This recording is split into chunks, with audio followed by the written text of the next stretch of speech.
ആകാശവാണി. നമസ്കാരം. വാർത്തകൾ വായിക്കുന്നത് ശ്യാമ.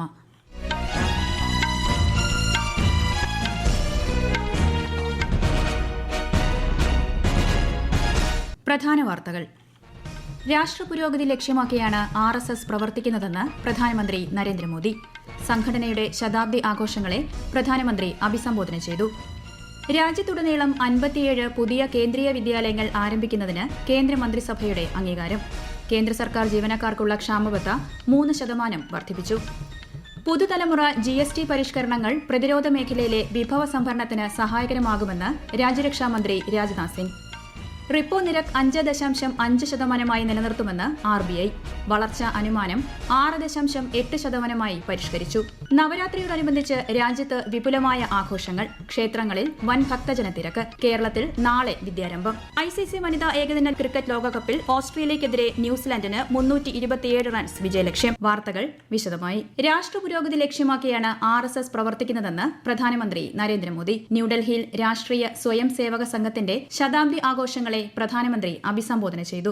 के अलग अलग संगठन भी जीवन के हर पक्ष से जुड़कर राष्ट्र की सेवा करते हैं. समाज जीवन के ऐसे कई क्षेत्रों में संघ निरंतर कार्य कर रहा है. संघ की एक धारा, अनेक धारा तो बनी, लेकिन उनमें कभी विरोधाभास पैदा नहीं हुआ, क्योंकि संगठन का उद्देश्य एक ही है, राष्ट्र प्रथम, नेशन फर्स्ट. രാഷ്ട്രം ആദ്യം എന്ന തത്വത്തെ അടിസ്ഥാനമാക്കിയാണ് പ്രസ്ഥാനം പ്രവർത്തിക്കുന്നതെന്നും പ്രധാനമന്ത്രി പറഞ്ഞു. RSS രാഷ്ട്രത്തിന് നൽകിയ സംഭാവനകൾ പരിഗണിച്ച് പ്രത്യേകം രൂപകൽപ്പന ചെയ്ത തപാൽ സ്റ്റാമ്പും നാണയവും പ്രധാനമന്ത്രി പുറത്തിറക്കി. രാജ്യത്തുടനീളം 57 പുതിയ കേന്ദ്രീയ വിദ്യാലയങ്ങൾ ആരംഭിക്കുന്നതിന് കേന്ദ്രമന്ത്രിസഭ അംഗീകാരം നൽകി. 4600 അധിക അധ്യാപക തസ്തികകൾ സൃഷ്ടിക്കുമെന്നും ന്യൂഡൽഹിയിൽ മന്ത്രിസഭായോഗ തീരുമാനങ്ങൾ വിശദീകരിക്കവേ കേന്ദ്രമന്ത്രി അശ്വിനി വൈഷ്ണവ് പറഞ്ഞു. करीब देश में 1288 केंद्रीय विद्यालय चल रही हैं. इसको और आगे बढ़ाने के लिए 57 न्यू केंद्रीय विद्यालय खोले जाएंगे और इसमें 20 ऐसे हैं जो जिन जिलों में एक भी केंद्रीय विद्यालय नहीं है उनमें 20 जोड़े गए हैं. 14 केंद्रीय विद्यालय ऐसे हैं जो एस्पिरेशनल डिस्ट्रिक्ट में आकांक्षी जिलों में और 4 केंद्रीय विद्यालय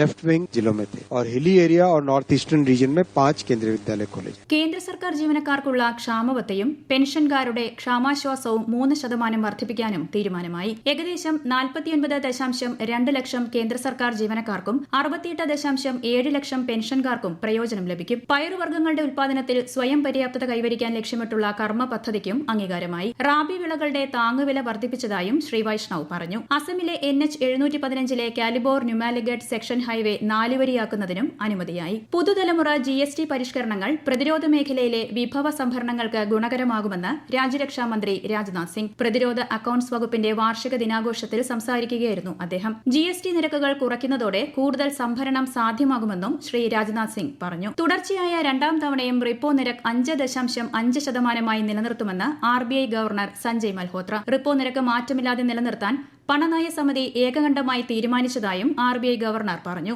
ഈ സാമ്പത്തിക വർഷത്തിലെ പണപ്പെരുപ്പം 2.6% ആയിരിക്കുമെന്ന് പ്രതീക്ഷിക്കുന്നതായും RBI അറിയിച്ചു. നടപ്പ് സാമ്പത്തിക വർഷത്തെ GDP അനുമാനം 6.8% പരിഷ്കരിച്ചു. ഈ മാസം 22-ന് പ്രാബല്യത്തിൽ വന്ന GST ഭരണ പരിഷ്കാരങ്ങൾ സമൂഹത്തിലെ എല്ലാ വിഭാഗങ്ങൾക്കും ഗുണം ചെയ്യുന്നതായി കേന്ദ്ര സർക്കാർ. വ്യാപാരികൾ, കരകൌശല വിദഗ്ധർ, ഉപഭോക്താക്കൾ എന്നിവരുടെ സാമ്പത്തിക ഭാരം ലഘൂകരിക്കുന്നതിനായി നികുതി ഇളവുകൾ കൊണ്ടുവന്നു. സെറാമിക്, ടെറാക്കോട്ട പാത്രങ്ങൾ, ജാറുകൾ തുടങ്ങിയ നിത്യോപയോഗ സാധനങ്ങൾക്ക് നികുതി 5% കുറച്ചിട്ടുണ്ട്. നവരാത്രിയോടനുബന്ധിച്ച് രാജ്യത്ത് വിപുലമായ ആഘോഷങ്ങൾ.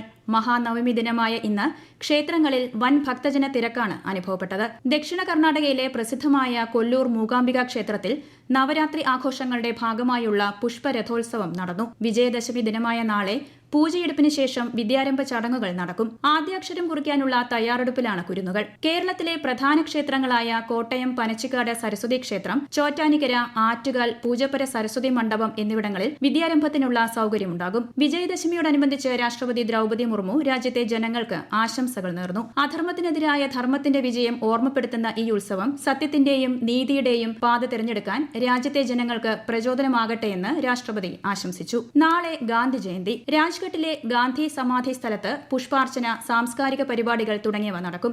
ഗാന്ധി ജയന്തി ദിനം അന്താരാഷ്ട്ര തലത്തിൽ അഹിംസാ ദിനമായും ആചരിച്ചുവരുന്നു. അഹിംസയെ സാർവത്രിക തത്വമായി അംഗീകരിച്ച് ആഗോള സമാധാനത്തിന്റെയും സഹിഷ്ണുതയുടെയും സംസ്കാരം പ്രോത്സാഹിപ്പിക്കുന്ന പ്രമേയം 2007 ജൂണിലാണ് ഐക്യരാഷ്ട്രസഭ അംഗീകരിച്ചത്. ശുചിത്വം പ്രോത്സാഹിപ്പിക്കുന്ന സ്വച്ഛ് ഭാരത് മുതൽ ഗാന്ധി ഗ്രാമീണ വ്യവസായങ്ങളുടെ പുനരുജ്ജീവനം വരെയുള്ള പരിപാടികൾ ഗാന്ധി ജയന്തിയുമായി ബന്ധപ്പെട്ട് രാജ്യത്ത് നടന്നുവരികയാണ്. രാഷ്ട്രപിതാവ് മഹാത്മാഗാന്ധിയുടെ 156ാമത് ജന്മവാർഷിക ദിനാചരണത്തോടനുബന്ധിച്ച് നാളെ സംസ്ഥാനത്തും വിവിധ പരിപാടികൾ സംഘടിപ്പിക്കും. ഫിറ്റ് ഇന്ത്യ മൂവ്മെന്റിന്റെ ഭാഗമായി നാളെ തിരുവനന്തപുരത്ത് സംഘടിപ്പിക്കുന്ന fit India freedom run 6.0 governor Rajendra Vishwanath Arlekar flag off ചെയ്യും. നിയമസഭാ സമുച്ചയത്തിലെ ഗാന്ധി പ്രതിമയിൽ ഡെപ്യൂട്ടി സ്പീക്കർ പുഷ്പാർച്ചന നടത്തും. കിഴക്കേക്കോട്ട ഗാന്ധി പാർക്കിലെ മഹാത്മാഗാന്ധി പ്രതിമയിൽ ഹാരാർപ്പണവും പുഷ്പാർച്ചനയും നടക്കും. മന്ത്രിമാരായ വി ശിവൻകുട്ടി, GR അനിൽ തുടങ്ങിയവർ പങ്കെടുക്കും. സ്വച്ഛതാ ഹി സേവ ക്യാമ്പയിന്റെ ഭാഗമായി തിരുവനന്തപുരം സെൻട്രൽ റെയിൽവേ സ്റ്റേഷനിൽ നാളെ സ്വച്ഛതാ ഉത്സവ് സംഘടിപ്പിക്കും. ഈ വാർത്തകൾ ആകാശവാണിയിൽ നിന്ന്.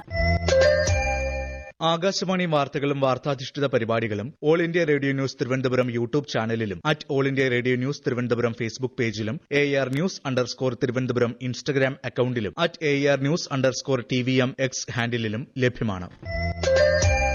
പൊതുസേവനവും സദ്ഭരണവും മുഖമുദ്രയാക്കിയ കേന്ദ്ര സർക്കാർ ആഗോള വെല്ലുവിളികൾക്കിടയിൽ ഇന്ത്യ വിവിധ രാജ്യങ്ങൾക്ക് നൽകിയ പിന്തുണയെക്കുറിച്ചാണ് ആകാശവാണിയുടെ പ്രത്യേക പരമ്പരയായ സേവാ പർവിൽ ഇന്ന്.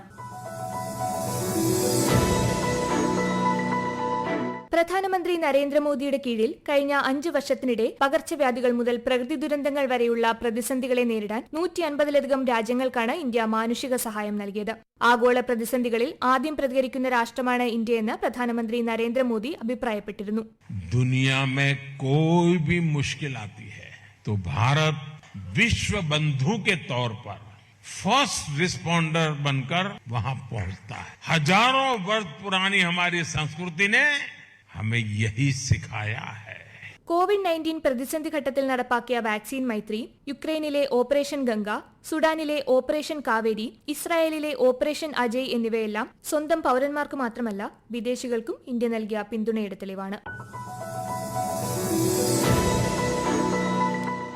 ICC വനിതാ ലോകകപ്പിൽ ഓസ്ട്രേലിയക്കെതിരെ ന്യൂസിലാൻഡിന് 327 റൺസ് വിജയലക്ഷ്യം. ടോസ് നേടി ബാറ്റിംഗ് തിരഞ്ഞെടുത്ത ഓസ്ട്രേലിയ 49.3 ഓവറിൽ 326 റൺസാണ് നേടിയത്. ഒടുവിൽ വിവരം കിട്ടുമ്പോൾ ന്യൂസിലാൻഡ് 8.5 ഓവറിൽ 2 വിക്കറ്റ് നഷ്ടത്തിൽ 24 റൺസ് നേടിയിട്ടുണ്ട്. Super league Kerala football 2ാം season നാളെ കോഴിക്കോട് EMS സ്റ്റേഡിയത്തിൽ തുടക്കമാകും. രാത്രി 7:30 നടക്കുന്ന ഉദ്ഘാടന മത്സരത്തിൽ കാലിക്കറ്റ് FC ഫോഴ്സ കൊച്ചിയെ നേരിടും. 2.5 മാസത്തോളം നീണ്ടു നിൽക്കുന്ന ലീഗിൽ ഫൈനൽ അടക്കം 33 മത്സരങ്ങളാണുള്ളത്. രാജ്യത്ത് മികച്ച വ്യവസായ സൌഹൃദ അന്തരീക്ഷമുള്ള സംസ്ഥാനമാണ് കേരളമെന്ന് മുഖ്യമന്ത്രി പിണറായി വിജയൻ. കണ്ണൂർ ചൊവ്വയിലെ കാനന്നൂർ സഹകരണ സ്പിന്നിംഗ് മില്ലിന്റെ 2ാം ഘട്ട നവീകരണ പദ്ധതി ഉദ്ഘാടനം ചെയ്യുകയായിരുന്നു അദ്ദേഹം. സംസ്ഥാനത്തിന്റെ വ്യവസായിക രംഗത്ത് പ്രമുഖ സ്ഥാനം ചൊവ്വയിലെ സഹകരണ സ്പിന്നിംഗ് മില്ലിനുണ്ടെന്ന് ചടങ്ങിൽ അധ്യക്ഷനായ മന്ത്രി രാമചന്ദ്രൻ കടന്നപ്പള്ളി പറഞ്ഞു. ഡിജിറ്റൽ വിദ്യാഭ്യാസം ജനാധിപത്യവൽക്കരിക്കുന്നതിനായി രൂപകൽപ്പന ചെയ്ത ഡിജിറ്റൽ യൂണിവേഴ്സിറ്റി പ്ലാറ്റ്ഫോം NIELIT കേന്ദ്രമന്ത്രി അശ്വനി വൈഷ്ണവ് നാളെ ന്യൂഡൽഹിയിൽ ഉദ്ഘാടനം ചെയ്യും. ബീഹാർ, ഒഡീഷ,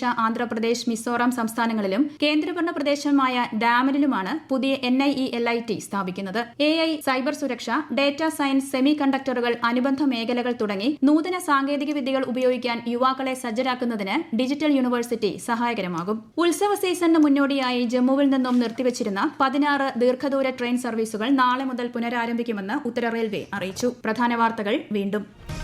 രാഷ്ട്രപുരോഗതി ലക്ഷ്യമാക്കിയാണ് RSS പ്രവർത്തിക്കുന്നതെന്ന് പ്രധാനമന്ത്രി നരേന്ദ്രമോദി. സംഘടനയുടെ ശതാബ്ദി ആഘോഷങ്ങളെ പ്രധാനമന്ത്രി അഭിസംബോധന ചെയ്തു. രാജ്യത്തുടനീളം 57 പുതിയ കേന്ദ്രീയ വിദ്യാലയങ്ങൾ ആരംഭിക്കുന്നതിന് കേന്ദ്ര മന്ത്രിസഭയുടെ അംഗീകാരം. കേന്ദ്ര സർക്കാർ ജീവനക്കാർക്കുള്ള ക്ഷാമബത്ത 3% വർദ്ധിച്ചു. പുതുതലമുറ GST പരിഷ്കരണങ്ങൾ പ്രതിരോധ മേഖലയിലെ വിഭവ സംഭരണത്തിന് സഹായകരമാകുമെന്ന് രാജ്യരക്ഷാ മന്ത്രി രാജ്നാഥ് സിംഗ്. റിപ്പോ നിരക്ക് 5.5% നിലനിർത്തുമെന്ന് RBI.